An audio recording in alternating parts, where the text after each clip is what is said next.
जिन लोगों ने चैनल को सब्सक्राइब नहीं किया है तो प्लीज़ सब्सक्राइब कर लें, और वीडियो अच्छे लग रहे हैं तो प्लीज़ लाइक ज़रूर करें।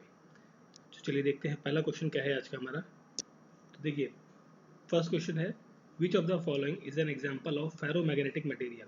अब देखिए, तीन टाइप के आपके मटेरियल देखने को मिलते हैं मैग्नेटिज्म के अंदर। एक होता है फेरोमैग्नेटिज्म, ठीक है।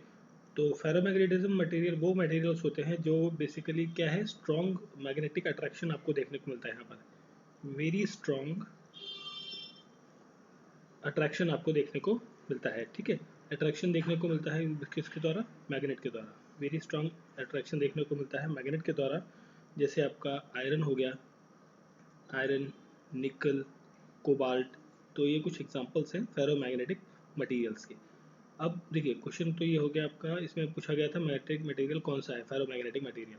तो आयरन, निकल, कोबाल्ट, ऑप्शन कौन सा है यहाँ पर, देखिए निकल दिया हुआ है ना, option A is the correct answer, ठीक है। क्वेश्चन का correct answer option A. But साथ में हम दो और चीज़ों के बारे में बात कर लेते हैं। एक होता है डायमैग्नेटिक, डायमैग्नेटिक मटेरियल, ठीक है। तो जो डायमैग्नेटिक मटेरियल है, ये एक फीबली जनरली क्या है, रिपेल शो करता है, रिपेलिंग एक्शन शो करता है डायमैग्नेटिक व्हेन, जब मैग्नेट उसके पास लाया जाता है। जैसे गोल्ड, सिल्वर या एंटीमनी, ठीक है। तो गोल्ड, सिल्वर और एंटीमनी आर द एग्जांपल्स। दूसरा होता है आपका पैरामैग्नेटिक, पैरामैग्नेटिक, ठीक है। तो पैरामैग्नेटिक मटेरियल्स वो मटेरियल्स होते हैं जो एक लिटिल बिट अट्रैक्शन शो करते हैं। फेरोमैग्नेटिक बहुत ज़्यादा अट्रैक्शन फटाफट पकड़ेगा, कैच करेगा, एक दूसरे को अट्रैक्ट करेगा। But paramagnetic okay okay attract करेगा, मतलब बहुत फास्ट नहीं करेगा, बट हाँ अट्रैक्शन शो करेगा जब मैग्नेट उसके पास आता है, ठीक। तो इसके कुछ एग्जांपल्स की हम बात करें तो जैसे होता है टंगस्टन, लिथियम या कैल्शियम, ठीक है। These are the examples of paramagnetic materials, ठीक है। तो क्वेश्चन का करेक्ट आंसर है option number A. Next question, which technology deals with the storage of information about the earth for automatic retrieval by the computer in an accurate manner, ठीक है।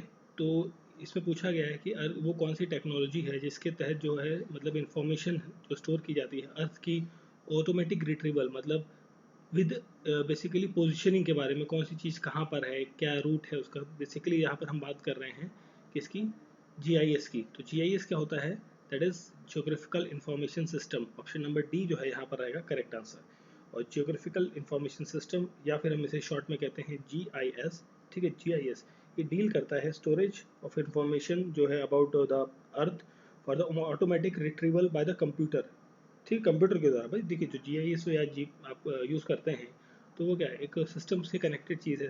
Data information through the computer रहता है यहाँ पर, ठीक है। और इसके लिए जो जीआईएस स्पेशलिस्ट है उनको कंप्यूटर की नॉलेज प्लस डाटाबेस सिस्टम की नॉलेज, ये दो चीज़ें, देखिए जो इस पर काम करेगा ना जीआईएस पर, उसको कंप्यूटर की नॉलेज तो बहुत ज़्यादा अच्छी से होनी चाहिए, प्लस साथ में उसको डाटा सिस्टम के बारे में भी काफ़ी अच्छी जानकारी होनी चाहिए, तभी वो इन सब चीज़ों पर ज़्यादा से अच्छे से काम कर सकता है, ठीक है। इसके अंदर मैपिंग वगैरह या analytic power of traditional mapping या एफिशिएंसी, ये सब चीज़ें, कई सारी चीज़ें देखी जाती हैं, ठीक। तो क्वेश्चन का correct answer option number D, GIS. GIS information देता है, ठीक है। दिस इज इंफॉर्मेशन सिस्टम है। एक होता है GPS, global positioning system, this is different, ठीक है। ये आपका मैपिंग वाला काम होता है जो नेविगेशन के लिए इस्तेमाल होता है, नेविगेशन के लिए स्पेशली जीपीएस, ठीक है। और जियोग्राफिकल इंफॉर्मेशन सिस्टम ये आपका इंफॉर्मेशन प्रोवाइड करता है, मतलब कि इस एरिया में कौन से मिनरल्स हैं, कौन सी रिवर्स है, कितने एरिया में फैली हुई है, इस तरीके की जो इन्फॉर्मेशन है वो आपकी जीआईएस से पता लगती है, ठीक है। Next question, transformation transformer is an electric device to use. देखिए ट्रांसफार्मर क्या होता है, एक अगर जो हम इसकी डेफिनेशन की बात करें तो ट्रांसफार्मर जो है एक पैसिव इलेक्ट्रिक डिवाइस है जो कि ट्रांसफ़र करता है इलेक्ट्रिकल एनर्जी को ट्रांसफ़र करता है one circuit to another circuit, ठीक है। एक सर्किट से अनदर सर्किट में ट्रांसफ़र करता है इलेक्ट्रिकल एनर्जी को थ्रू द प्रोसेस ऑफ, इसके अंदर एक प्रोसेस आता है, उस प्रोसेस को कहते हैं इलेक्ट्रोमैग्नेटिक इंडक्शन, जिसे हम लिखते हैं ईएमआई शॉर्ट में, ठीक है, इलेक्ट्रोमैग्नेटिक इंडक्शन। ट्रांसफार्मर की डेफिनेशन है इलेक्ट्रिकल एनर्जी को ट्रांसफ़र करना है वन सर्किट से लेके, या वन इलेक्ट्रिकल सर्किट से लेके दूसरे सर्किट तक थ्रू द इलेक्ट्रोमैग्नेटिक इंडक्शन के द्वारा, इस प्रोसेस के थ्रू से ट्रांसफ़र करना है। इसके अंदर कॉमनली यूज़ किया जाता है इंक्रीज़ करने के लिए, अगर जो चीज़ को बढ़ाना है, इंक्रीज़ करना है, तो आप स्टेप अप करते हैं और डिक्रीज करना है तो क्या करते हैं, स्टेप डाउन करते हैं। Step down step up transformer आपने सुने होंगे, ठीक है, स्टेप डाउन ट्रांसफार्मर, ठीक है। तो इससे क्या होता है, स्टेप अप करने से या स्टेप डाउन करने से जो एसी वोल्टेज लेवल है सर्किट के बीच में, उसमें फ्लक्चुएशन या उसको रेगुलेटराइज आप कर सकते हैं। तो transformer is electric device use to step up और step down the AC voltage, ठीक है। तो क्वेश्चन का correct answer option number C रहेगा यहाँ पर, ठीक है। Next question, the force of attraction between the molecules of same substance, जैसे एक ही सब्सटेंस है उसके अंदर कई सारे मॉलिक्यूल्स हैं, तो उन मॉलिक्यूल्स के बीच में जो फोर्स ऑफ अट्रैक्शन होगा वो क्या कहलाता है, वो कहलाता है आपका कोहेसिव फोर्स, ठीक है। या right, this is the cohesive force जो होता है तो एक्सिस्ट करता है सिमिलर सरफेसेस के बीच में, ठीक है। और कोहेसिव फोर्स जो है जैसे होता है, जैसे आपके हाइड्रोजन बॉन्ड हो गया, ठीक है, या आपका वंडरवॉल फोर्सेस हो गया, वंडरवॉल फोर्सेस, ठीक है, these are the cohesive forces. और हाइड्रोजन बॉन्ड जो है वो होता है आपका अकर करता है बेसिकली पोलर मॉलिक्यूल्स के बीच में, और वंडरवॉल फोर्स एक्ट करता है नॉन पोलर मॉलिक्यूल्स के बीच में, ठीक है।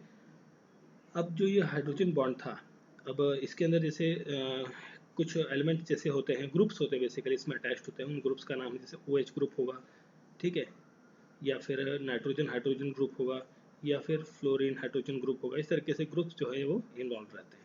तो क्वेश्चन का करेक्ट आंसर कोहेसिव फोर्स, जो फोर्स ऑफ अट्रैक्शन रहता है मॉलिक्यूल्स के बीच में, सेम सब्सटेंस के मॉलिक्यूल्स के बीच में देखने को मिलता है। What is the minimum height of a plane mirror required to give the full size of the person. देखिए, कोई व्यक्ति है, कोई इंसान है, दिस इज मैं किसी एक व्यक्ति का रफली एक लाइन डायग्राम टाइप है, ये एक व्यक्ति है, सामने एक मिरर है, ठीक है। तो इसमें पूछा गया कि इस व्यक्ति की जो पूरी इमेज है, मतलब सर से लेके बॉटम पैरों तक, टो तक, पूरी हाइट जो भी सपोज कर लीजिए इसकी हाइट 5 फीट की है, 5 फीट की हाइट है, तो ये पूरी 5 फीट की हाइट जो है वो इस मिरर में दिखे, तो उस मिरर का जो साइज़ है बेसिकली उस प्लेन मिरर की साइज़ कितनी होनी चाहिए ये पूछा गया है। तो इसके लिए देखिए, ये एक्चुअली फेनोमेना है किसका, this is the phenomena of reflection का फेनोमेना है। रिफ्लेक्शन में आपको पता है कि रिफ्लेक्शन के अंदर देखिए, जैसे ये आपका प्लेन सरफेस है, एक लाइट रे यहाँ पर आई, फिर ये वापस चले गए, दिस इज इंसिडेंट रे और दिस इज रिफ्लेक्टेड रे, ठीक है। This is angle of incidence और this is angle of reflection, ठीक है। ये चीज़ आपने पढ़ी होगी 9th क्लासेस में, छोटी क्लासेस में जरूर पढ़ा होगा, आपको पता ही होगा, है ना। तो अब यहाँ पर क्या होता है ना, यहाँ पर एक चीज़ होती है, इंसिडेंस रे बराबर होता है रिफ्लेक्शन रे के, ठीक है, ये दोनों आपस में बराबर होती है, इक्वल होती हैं। अब जब ये इक्वल होती हैं तो जो भी आपका जो ये इमेज है इसमें फॉर्म हुआ, फिर वापस आपको दिखेगा, तो इसके लिए जो हाइट होगी इक्वल होगी ना। तो जैसे 5 फीट की ये हाइट है, 5 फीट के व्यक्ति को पूरा देखने के लिए मिरर का जो साइज होना चाहिए वो कितना होना चाहिए, 2.5 फीट।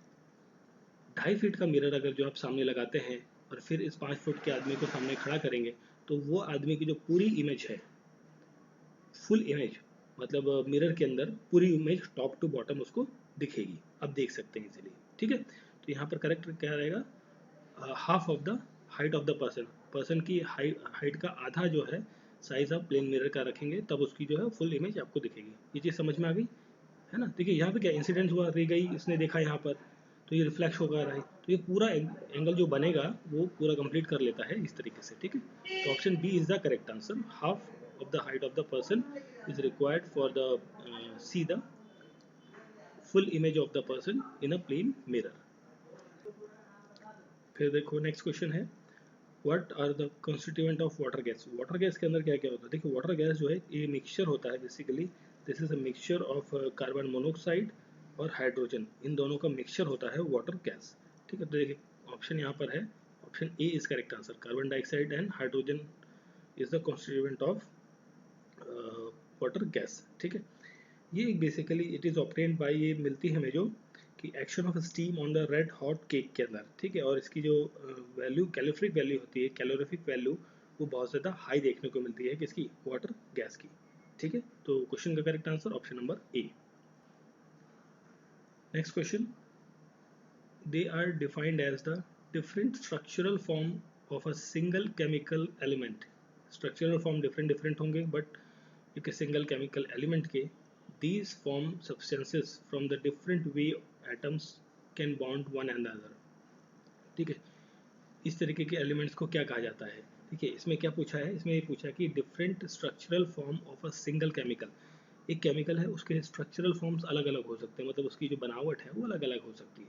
सिंपली अगर जो समझना चाहें तो एक वाटर का ये मॉलिक्यूल है, ठीक, मतलब ये ड्रॉप है, इस ड्रॉप का साइज ऐसा भी हो सकता है, इस पर्टिकुलर अमाउंट या वॉल्यूम की बात करें, इतने अमाउंट ऑफ वाटर का ये शेप भी हो सकता है, दिस शेप में बी दिस ऑल्सो, दिस इसमें भी इस तरीके की शेप भी हो सकती है, बट यहाँ पर क्या वॉल्यूम आपका क्या सेम है। ठीक है, तो इस तरीके की बात कर रहा है यहाँ पर।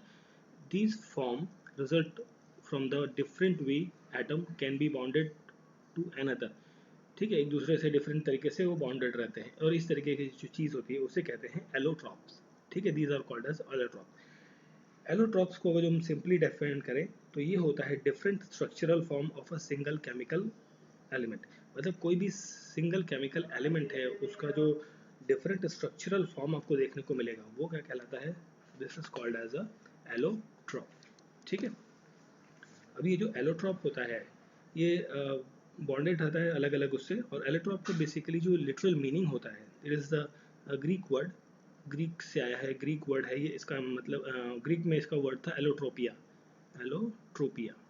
ठीक है, और जिसका मतलब होता है चेंजेबल, चेंजेबल, चेंजेबलनेस। ठीक है, मतलब जो परिवर्तित हो सकता है, जैसे वाटर है आपका, जिस भी स्ट्रक्चर के शेप में या जिस भी कंटेनर में उसको डालेंगे आप, तो उस कंटेनर का शेप वो ले लेता है। तो उस तरीके की यहाँ पर चीज़ें बात कही गई है। Option D is the correct answer.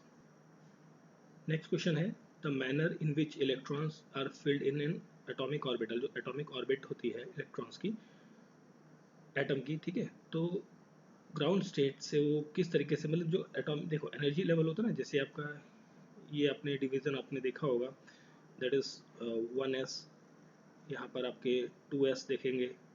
ठीक है, यहाँ पर आपका 2p, इस तरीके से जो डिवीज़न होता है, यहाँ पर जो इलेक्ट्रॉन्स फिल किए जाएंगे इस तरीके से, आपने जो एक डायग्राम देखा होगा कभी, तो ये जो फिलिंग है, इलेक्ट्रॉन्स की फिलिंग एटॉमिक ऑर्बिटल के अंदर, ठीक है, तो ये किस बेसिस पर दी गई, मतलब इसका कॉन्सेप्ट जो है बेसिकली किसने दिया था, तो ये कॉन्सेप्ट दिया था ऑफ बॉब ने। ऑफ बॉब प्रिंसिपल कहा जाता है। ऑफ बॉब प्रिंसिपल ने ये दिया था, बताया था कि जो इलेक्ट्रॉन्स हैं, ठीक है, किस मैटर में या किस तरीके से वो फिल होंगे। ठीक, अगर जो हम बात करें प्रॉपरली किस तरीके से बात कही गई, वो ये है कि जो ऑफ बॉब प्रिंसिपल कहता है कि अवेलेबल एटॉमिक ऑर्बिटल जो है, उसके अंदर जो लोवेस्ट एनर्जी लेवल होगा वो ऑक्यूपाई करेगा सबसे पहले before the higher energy level. मतलब सिंपली वही कॉन्सेप्ट है कि भाई एक कंटेनर यहाँ पर है, एक कंटेनर इस हाइट पर है, ये आपकी हाइट है दोनों, तो सबसे पहले कौन सा भरेगा, ये वाला भरेगा, ये वाला भरेगा। भाई अब अगर जो है ना, तो जो लो लेवल एनर्जी लेवल होगा वो सबसे पहले भरेगा, हाई एनर्जी लेवल वाला बाद में भरेगा। तो इस बारे में बात करी गई है यहाँ पर बॉब प्रिंसिपल के अंदर। तो इलेक्ट्रॉन्स फिलिंग के बारे में जो बात कर, जहाँ पर भी आपको कभी क्वेश्चन में पूछा जाए कि इलेक्ट्रॉन फिलिंग के बारे में पूछा गया है कि कैसे फिल किया जाएगा अपनी ऑर्बिट्स को, वो कंप्लीट करेगा, तो वो कॉन्सेप्ट दिया था ऑफ बॉब प्रिंसिपल ने। ठीक है, फिर देखिए नेक्स्ट क्वेश्चन है विच of the following is the correct sequence of the following compound increasing order of acidic strength. देखिए जैसे हम बात करें ना, जो एसिडिक स्ट्रेंथ है वो डिपेंड करती है readiness for its dissociation in water. Water के साथ जो जितना डिसोशिएट हो सकता है उस पर डिपेंड करती है एसिडिक स्ट्रेंथ को। ठीक है, अगर जो हम बात करें पीरियोडिक टेबल की, in periodic table electronegativity, electronegativity जो है वो डिक्रीज करेगी। देखिए यहाँ पर देखते हैं, इलेक्ट्रोनेगेटिविटी जो है वो डिक्रीज करती है, it will decrease is as go down the group.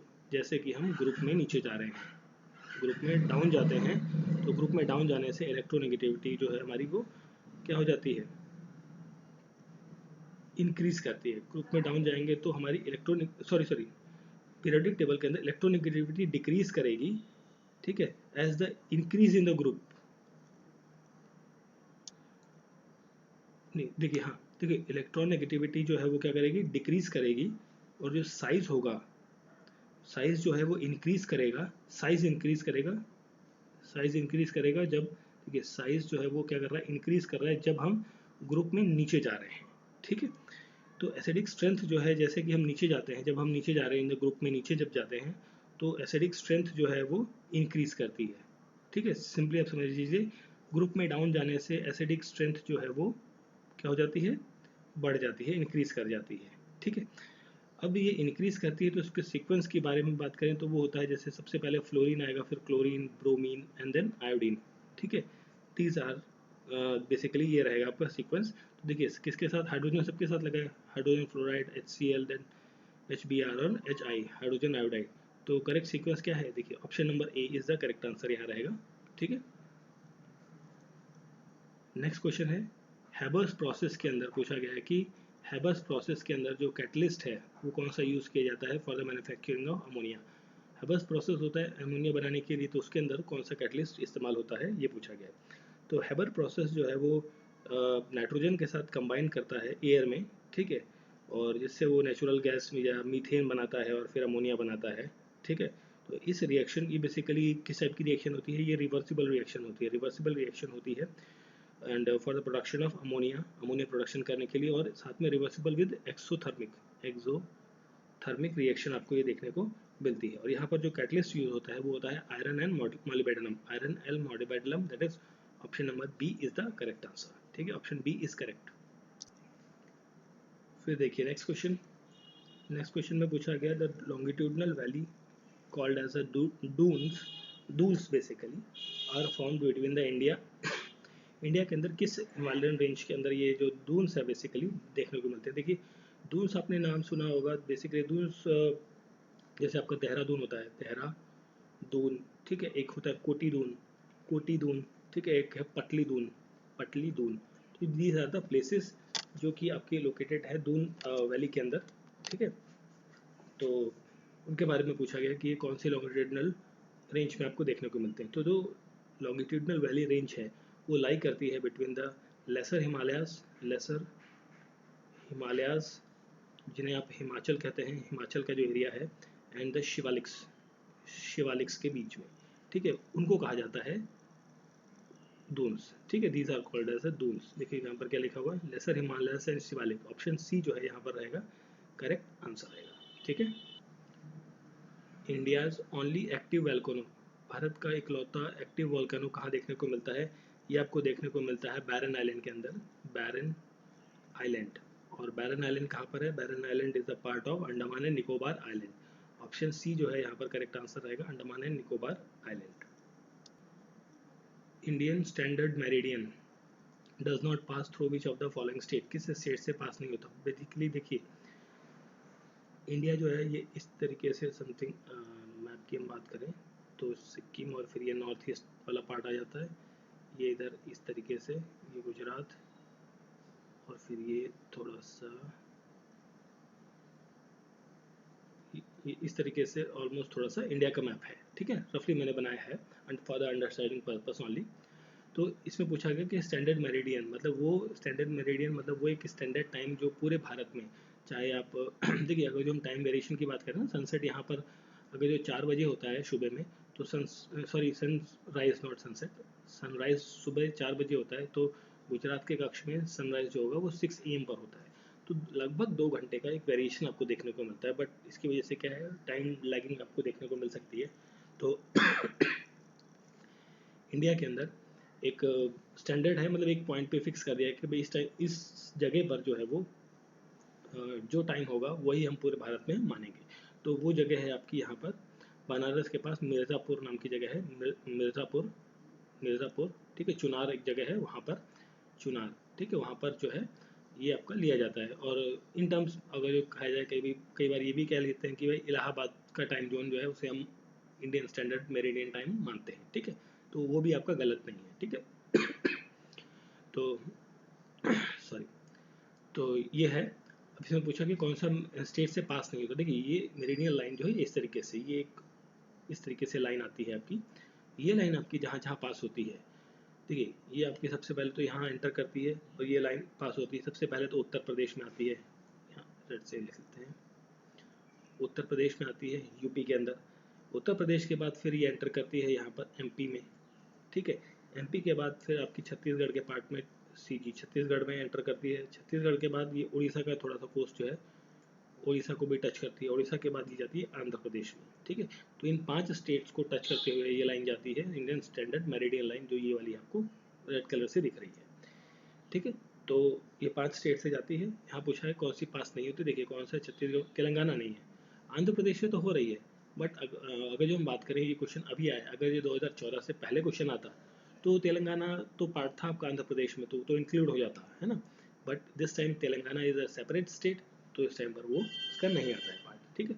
तो यहाँ पर जो क्वेश्चन का करेक्ट आंसर रहेगा वो रहेगा ऑप्शन नंबर डी, तेलंगाना, ठीक है। फिर देखिए नेक्स्ट क्वेश्चन है, नेक्स्ट क्वेश्चन में पूछा गया है कि which of the following is an are the salt water lake, salt water lake कौन सी है इनमें से। तो देखिए ये जो डल लेक है और वुलर लेक है, ये दोनों लेक्स जो हैं these are the fresh water lakes, fresh water lakes, ठीक है। और सो मोरीरी और पोगोंग सो, ये दोनों जो रिवर हैं these are the salt water lake, salt water lakes, ठीक है। अब पूछा कि कौन सी है भाई, देखिए तो दो दो पेयर बन रहा है, तो करेक्ट आंसर क्या होगा, option number E, more than one of the above, ठीक है। ये दोनों आपके सॉल्ट वाटर लेक है, सी और डी, तो option E is the correct answer. Next question, which among the following is the northern most region of the mountain, mountain range का सबसे उत्तरी छोर कौन सा है, ठीक है। तो देखिए अगर जो हम बात करें ना, एक डायग्राम की बनाते हैं, मतलब डायग्राम में एक लाइन डायग्राम बनाते हैं, जिसको हम अंडरस्टैंडिंग के लिए अच्छा रहेगा, समझ जाएंगे। सबसे ऊपर होती है, देखिए सबसे ऊपर होती है कौन सी, काराकोरम रेंज, काराकोरम रेंज, ठीक।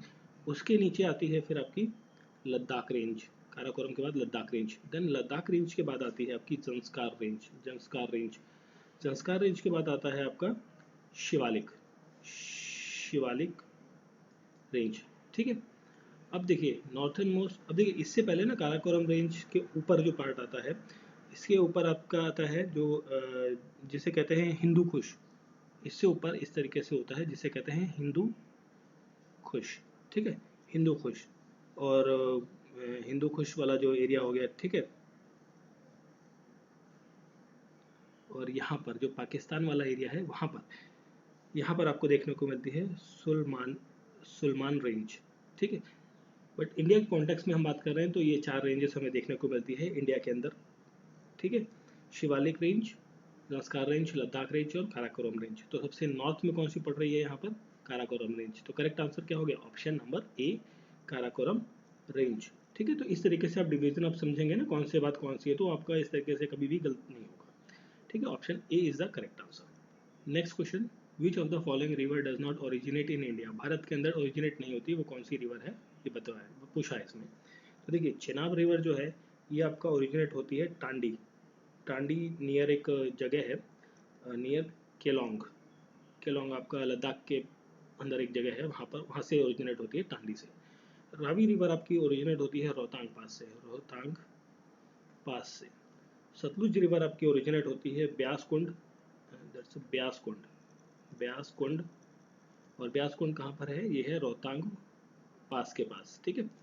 ब्यास रिवर जो है, नहीं सॉरी सॉरी, नहीं नहीं नहीं, एक्चुअली ब्यास रिवर यहाँ से ओरिजिनेट होती है सॉरी, ब्यास रिवर ओरिजिनेट होती है ब्यास कुंड से, और सतलुज रिवर की हम बात कर रहे हैं, ठीक है। यहाँ पर थोड़ा उल्टा हो गया था, कंफ्यूज, उल्टा हो गया था मतलब बोलने में, तो उसको सही कर लीजिएगा। ब्यास रिवर ओरिजिनेट होती है ब्यास कुंड रोहतांग पास से, रावी रिवर रोहतांग पास से, चेनाब टांडी नियर केलोंग से। सतलुज रिवर की हम बात करें जब, तो सतलुज रिवर आपके ओरिजिनेट होती है रखास लेक से, और रखास लेक है आपका मानसरोवर, मानसरोवर में, और मानसरोवर है आपका तिब्बत के अंदर, ठीक है। तो तिब्बत भारत का हिस्सा नहीं है, तो ये मानसरोवर बेसिकली भारत का पार्ट नहीं है, तो यहाँ से ओरिजिनेट होती है। तो नॉट पूछा था, तो करेक्ट आंसर रहेगा सतलुज रिवर जो है वो भारत से ओरिजिनेट नहीं होती, ठीक है। Next question, which among the following soil type is and are found in the southern plain of Bihar, southern plain of Bihar में कौन सी बेसिकली मिट्टी देखने को मिलती है। तो हम साउथर्न प्लेन ऑफ बिहार की बात करें तो यहाँ ये जो देखने को मिलता है, तो नॉर्थर्न प्लेन ऑफ गंगा, देखिए नॉर्थ, इसको हम लाइन डायग्राम में समझते हैं, थोड़ा सा इजी रहेगा हमारे लिए। ये है आपका नॉर्थ प्लेन ऑफ गंगा, ठीक है। और ये है आपका साउथ प्लेट्यू, साउथ प्लेट्यू मतलब जिसे आप छोटा नागपुर प्लेट्यू कहते हैं, छोटा नागपुर प्लेट्यू, उसके बीच का जो एरिया है, इन दोनों के बीच का area, this is called the south plain of Bihar, ठीक है। और ये फॉर्म होता है जनरली एलुवियल डिपॉजिट की वजह से। एलुवियल डिपॉजिट वो कौन कौन सी रिवर करती हैं, वो करती हैं जैसे आपकी सोन है, Son river, Punpun river, Fagu river, और उसकी जो कई सारी ट्रिब्यूटरीज हैं, ये सारी क्या करती हैं, यहाँ पर एलुवियल डिपॉजिट करती हैं। और जो सॉइल है यहाँ पर इन प्लेन्स में वो 4 टाइप्स में डिवाइडेड है। तो पहली सॉइल है आपकी यहाँ पर जो देखने को मिलती है वो है करैल नहीं कराइल, हाँ कराइल केवल सॉइल, कराइल केवल सॉइल आपको देखने को मिलती है। दूसरी है आपकी Balthar soil, Balthar soil. Third है आपकी Tal soil. Then fourth is Kagaria soil, Kagaria soil, ठीक है। तो ये 4 टाइप की सॉइल आपको इस एरिया में देखने को मिलती हैं, जो अलुवियल सॉइल की टाइप है बेसिकली, और जो यहाँ पर होती है, ठीक है। अब देखिए कौन सी सॉइल देखने को मिलती है, ये पूछा गया। देखिए ताल सॉइल है, दोमट सॉइल नहीं है, ये भी नहीं है, तराई सॉइल, बलताल सॉइल। देखिए ऑप्शन ए और डी ये दोनों हैं, तो क्वेश्चन का करेक्ट आंसर जो होगा यहाँ पर इस क्वेश्चन का वो रहेगा ऑप्शन नंबर ई, मोर देन अबव, ठीक है। मतलब एक से ज़्यादा है ना, मतलब ए भी है और डी भी है, दोनों हैं, तो भाई करेक्ट आंसर क्या होगा, ऑप्शन नंबर ई, ठीक है, क्लियर। तो ये वाला एरिया आपका कहलाता है साउथर्न प्लेन ऑफ बिहार। फिर देखिए नेक्स्ट क्वेश्चन है कमाला रिवर, या कमला रिवर तो नहीं बट कमाला रिवर कहेंगे वैसे। Kamala river flows through which state. जो कमाला रिवर है ये ओरिजिनेट होती है बेसिकली आपकी कहाँ से, नेपाल से। नेपाल से ओरिजिनेट होती है, देखिए नेपाल से ओरिजिनेट हो रही है, तो रिवर नेपाल से ओरिजिनेट हो रही है, वो कहाँ कहाँ जाएगी, ज़्यादा से ज़्यादा वो उत्तर प्रदेश जाएगी या बिहार में जाएगी, इन दोनों के अलावा तो कहीं नहीं जा सकती है ना। ओरिजिनेट हो रही है यहाँ पर, फिर ये ओरिजिनेट होने के बाद ये फ्लो होती है Indian state of Bihar, Bihar में आती है। देखिए ऑप्शन डी जो है यहाँ पर रहेगा करेक्ट आंसर, ठीक है, बिहार में आती है। नेपाल से शुरू हुई, बिहार में आई, और नेपाल के अंदर ये लगभग इसकी जो टोटल लेंथ है इस रिवर की, ये लगभग आई थिंक 328 किलोमीटर की पूरी लेंथ है रिवर की। और जिस 328 किलोमीटर में से 208 किलोमीटर की जो लेंथ है वो तो नेपाल में ही ट्रैवल करता है, ठीक है। बाकी जो आपका लगभग 208 के बाद 120 किलोमीटर के आसपास जो लेंथ बचती है वो आती है आपकी बिहार के अंदर, ठीक है। और ये ओरिजिनेट होती है चौरी रेंज मैथान से, ठीक है। जगह का नाम है चुराई, चुराई रेंज, सॉरी दैट्स चुराई रेंज। चुराई रेंज में एक जगह है मैथान नाम की, मैथान नाम की जगह है मैथान, वहाँ से ये ओरिजिनेट होती है, ठीक है। और डिस्ट्रिक्ट की बात करें तो यहाँ पर नेपाल का एक डिस्ट्रिक्ट पड़ता है, उस डिस्ट्रिक्ट का नाम है, डिस्ट्रिक्ट का नाम था Sindhuli district, Sindhuli, Sindhuli district of Nepal. वहाँ से ये बेसिकली ओरिजिनेट होती है, जो कि लगभग 1200 मीटर की हाइट पर, मीन सी लेवल से 1200 मीटर की हाइट पर है ये, ठीक है, क्लियर। तो ऑप्शन बी डी जो है ये करेक्ट आंसर रहेगा। नेक्स्ट है Kolleru lake. Kolleru lake is located in the deltas of, किस डेल्टा के पास में देखने को मिलता है। कोल्लेरू लेक एक बहुत बड़ी फ्रेश वाटर लेक है, this is a fresh water lake, fresh water lake है ये। और ये आपको देखने को मिलती है आंध्र प्रदेश के अंदर, ठीक है, आंध्रा में, आंध्र प्रदेश के अंदर आपको देखने को मिलती है। और एक बहुत बड़ा एक largest shallow fresh water lake बनाती है एशिया के अंदर। तो कोलेरू लेक जो है बेसिकली गोदावरी और कृष्णा इन दोनों के बीच में, इन दोनों का जो डेल्टा एरिया है वहाँ पर आपको देखने को मिलती है, ठीक है। देखिए ये आपकी कृष्णा आ गई, ये आपकी गोदावरी आ गई, तो यहाँ पर जब समुद्र में मिलती है तो इस जगह पर यहाँ पर जब डेल्टा बनाती है तो उसके पास में ही ये आपको कोलेरू लेक देखने को मिलती है, बॉर्डर लाइन पर, मतलब जो इंडिया का बॉर्डर है, कोस्टल एरिया है, वहाँ पर आपको ये देखने को मिलती है कोल्लेरू लेक, गोदावरी और कृष्णा बॉर्डर्स पे। नेक्स्ट है Andaman and Nicobar island are separated by. Andaman और निकोबार आइलैंड को सेपरेट करने वाले चैनल को क्या कहते हैं, that is called 10 degree channel. आपको पता ही होगा, जैसे ये इंडिया का बेसिकली अगर हम एक लाइन डायग्राम की बात करें, एक लाइन डायग्राम बनाते हैं इंडिया का, ये इंडिया है इस तरीके से लगभग एक लाइन डायग्राम में, इस तरफ में ये एक अंडमान है, ये निकोबार आइलैंड से, इन दोनों को सेपरेट करने वाला जो चैनल होता है दैट इज 10 डिग्री चैनल, ठीक है। Option A is correct answer. फिर देखिए नेक्स्ट क्वेश्चन है यहाँ पे, in which state among the following largest hatching site of olive रिले टर्टल इज लोकेटेड। देखिए एक जगह है उड़ीसा के अंदर, ठीक है, क्वेश्चन का करेक्ट आंसर उड़ीसा, उड़ीसा के अंदर एक जगह है जिसका नाम है गंजम, गंजम कोस्ट, गंजम कोस्ट, ठीक है। गंजम कोस्ट में जो एक ये फेमस प्लेस है, यहाँ पर बहुत ज़्यादा मास्ट हैचिंग देखने को मिलती है ऑलिव रिले टर्टल की। ठीक है, ये दुनिया का सबसे बड़ा मास्ट हैचिंग साइट है, ठीक है, ऑलिव रिले टर्टल के लिए। और जो ये हैचिंग होती है बेसिकली, इस प्रोसेस को कहते हैं, हैचिंग की प्रोसेस को, जो हैचिंग की जो प्रोसेस है, ठीक है, इसे कहा जाता है अरीबड़ा। अरीबड़ा अरीबड़ा इज कॉल्ड, ठीक है। Option C is correct answer.